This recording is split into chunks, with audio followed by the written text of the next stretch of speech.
for the programs to be readjusted to accommodate the increase?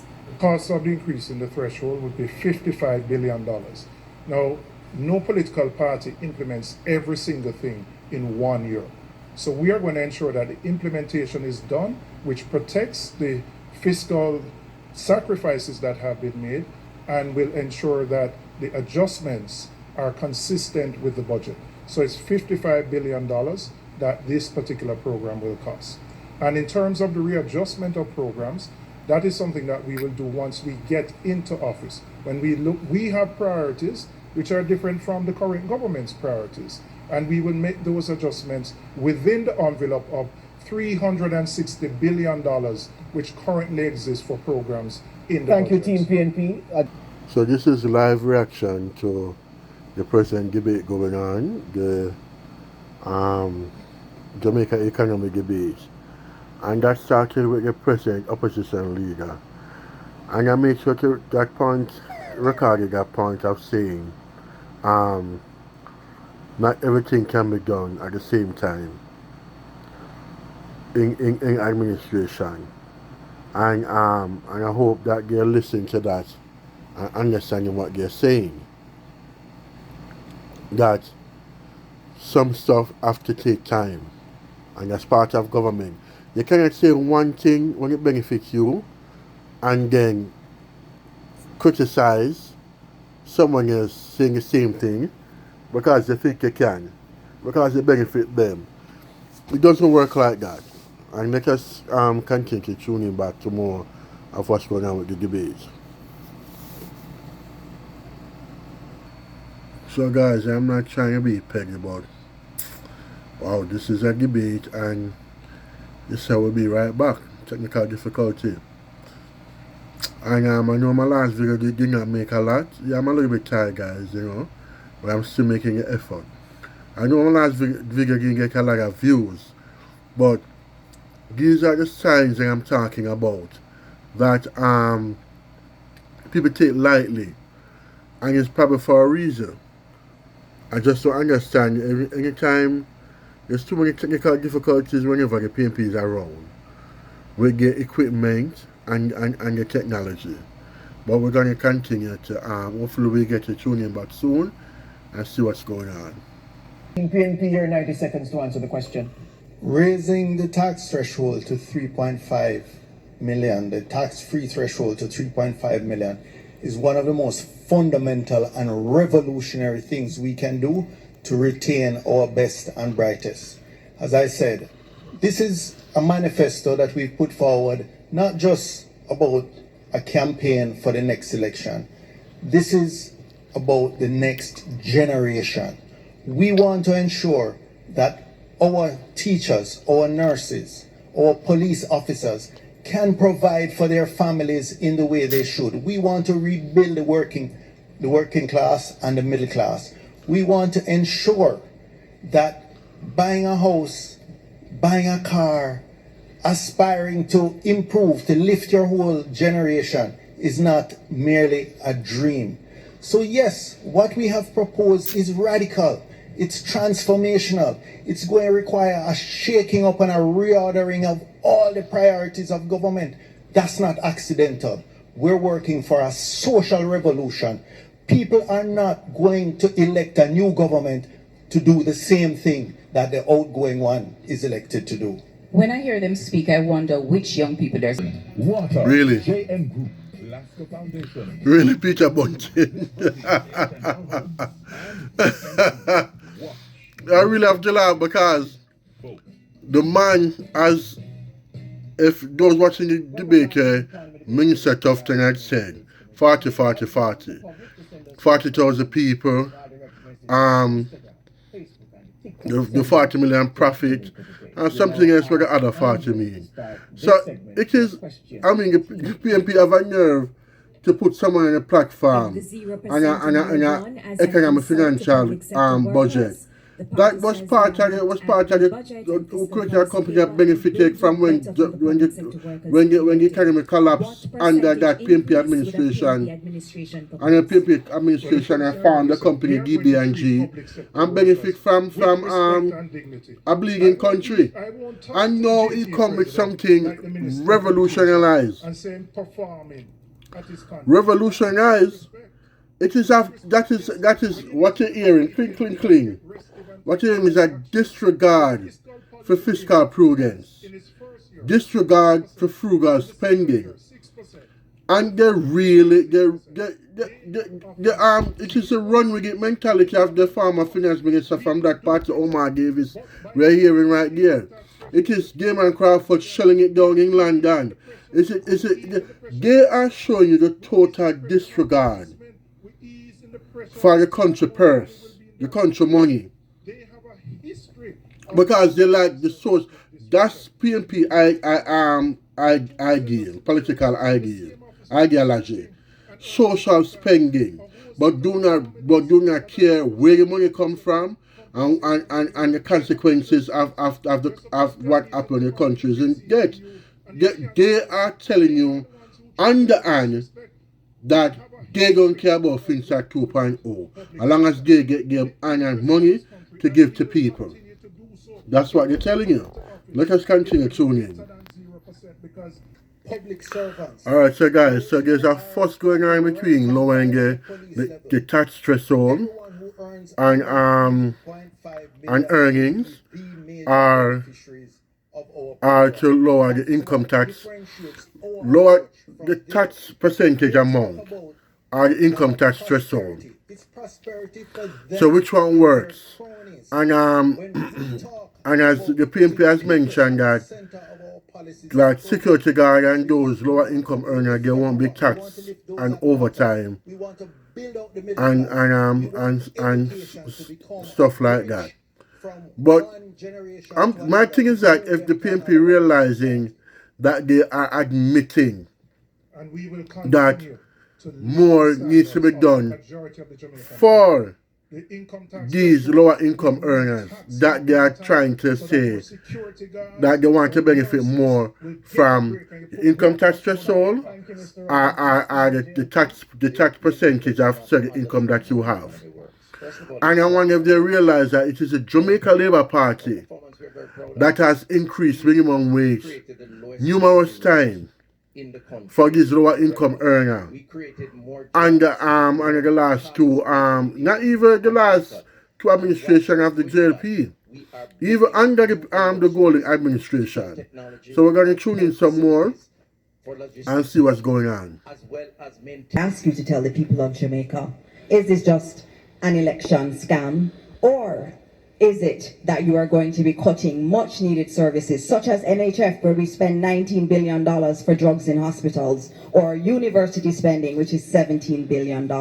Tell us how you plan to really cut discretionary areas, as you have called them. I answered the question already, but I'm going to answer it again for the Jamaican people. I have said we are going to raise the threshold to $3.5 million. How are we going to do that? We're going to do that because your budget says that $140 billion of additional government revenues will be earned over 3 years. But that is at your 1% growth, which you have no ambition on. We're going to grow the economy by more than that so that we can pay for these things. There's also a benefit when you put more money in the hands of people because they're going to spend it, which will allow the government to collect more on GCT and other indirect taxes. Guys, do you hear that? That the JP growth of 1% is not ambitious, which I agree. 1% growth is what you call anemic growth. And I would have to look into why the economy is only growing at 1% annually, roughly 1% annually. But there's no growth it is still growth. And you have 33 quarters, that means every 3 months, there is an expansion in the economy. And that is good because that didn't happen under the PNP, which brings me to that point where the PNP opposition spokesperson finance say they are going to grow the economy. PNP and growing economy doesn't go together. So I'm going to cut this short to hear what Favor is saying and get back to you. But PNP and economical growth doesn't go together. And we must not just take this is serious because guys, on this channel here, I've stated from early in this channel, every Jamaica must look into their own soul and look into it and say every working person in our soul is their own individual economy. That makes up a big, it's like the cell that makes up the body. That makes up the bigger economy. And if you are not working enough money, and forget if your child is sick, you cannot go to even the pharmacy to get pill. We're about going to the hospital. If you don't work, if you don't have enough money, you cannot send your child to school. The economy have to be performing to take care of everything else. And the opposition leader and spokesman said they will just go the economy as if they say and it will just get done like that. And over the last years, it was never done. It was never done under the post of Simsimila administration. She held the country together with the IMF and the IMF directions of what to be done. She did. And it certainly was never done under the Patricia administration. It was only done coming to the ending of the Bruce Golding Shaw administration, and I'm going to release the video soon. And it's being done under the Dr. Honorable Michael Andrew Owens administration. You failed to sign the code of conduct, basic principles dealing with integrity, honesty, selflessness, and accountability. How can anybody take your word? How do they know that those candidates who are under investigation for illicit enrichment are not offering themselves out there right now to the public, secretly knowing that they are corrupt? The clock isn't working, by the way. Oh, the clock isn't. Okay, I'm just going to still go ahead and answer that question. It's a very long answer. Question. Because I know in the 90s when I became politically aware, I remember politics and scandals. I remember hearing light bulb scandal, fat cat scandal, and then the mother of all scandals, FinSac. When you look in your dictionary and you look for scandal, you see the PNP right there. In terms of the Integrity Commission, it is this administration that implemented it. It is this administration that puts $2 billion annually to it.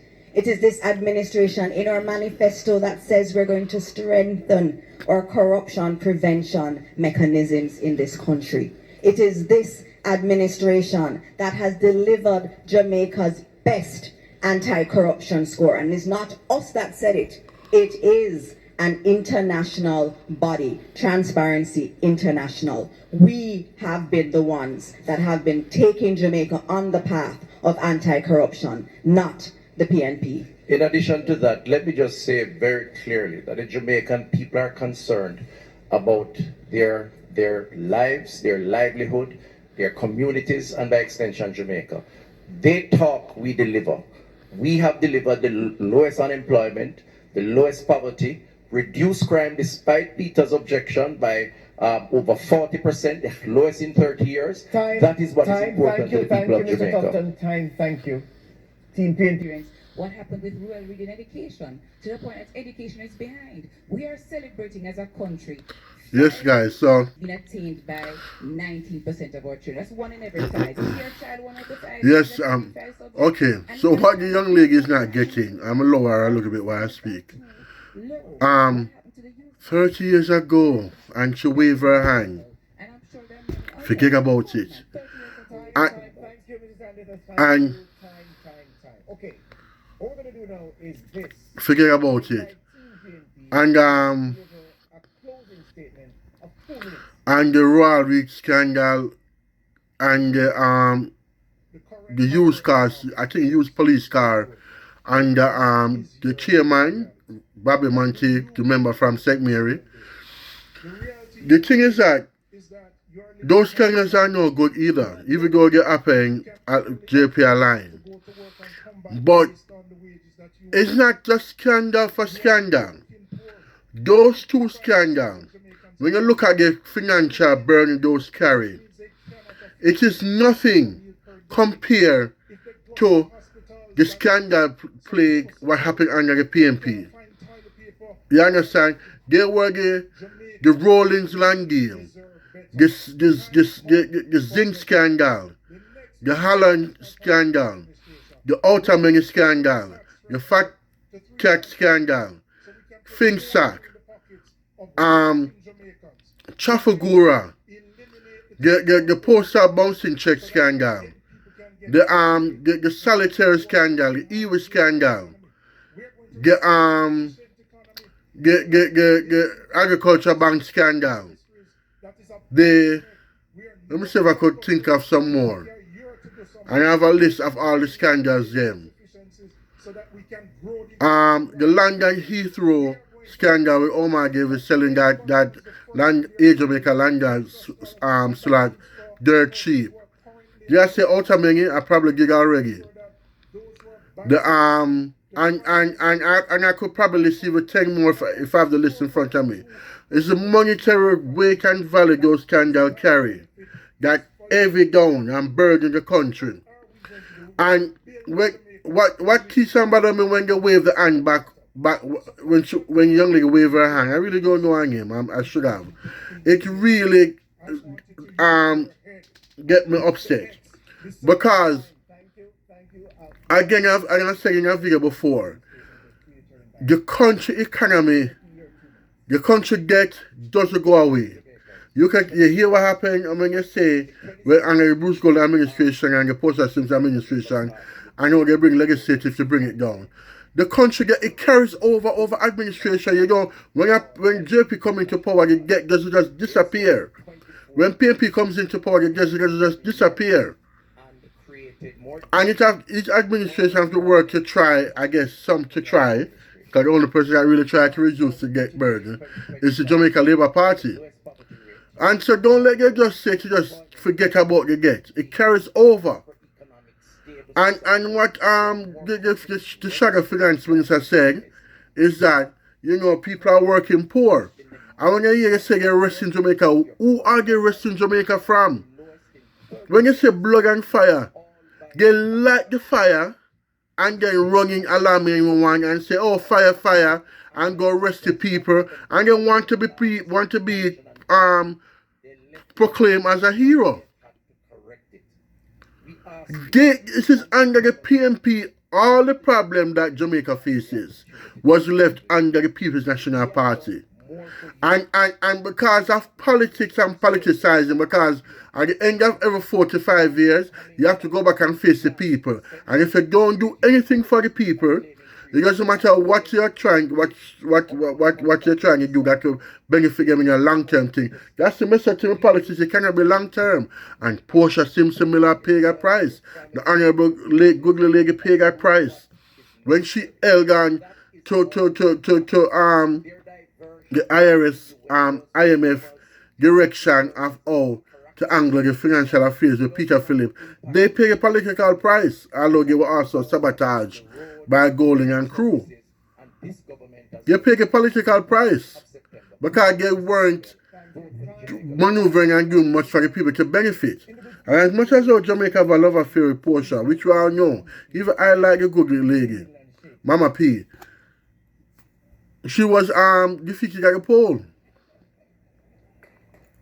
So I don't understand what the rescuing Jamaica. You cannot light the fire and out it and call yourself a hero. It doesn't work that way. And I'm going to close this video. Guys, please like, share, subscribe.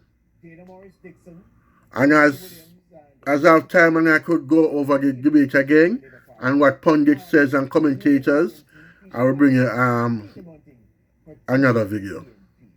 Alright guys, please subscribe, like, share this video. And from a few subscribers, I'm going to be releasing a video soon. I don't know when, but definitely soon, followed by this weekend.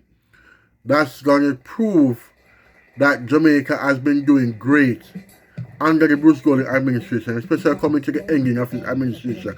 And that's where the financial recovery really started, which they are not giving credit for. Alright? So guys, again, like, share, subscribe.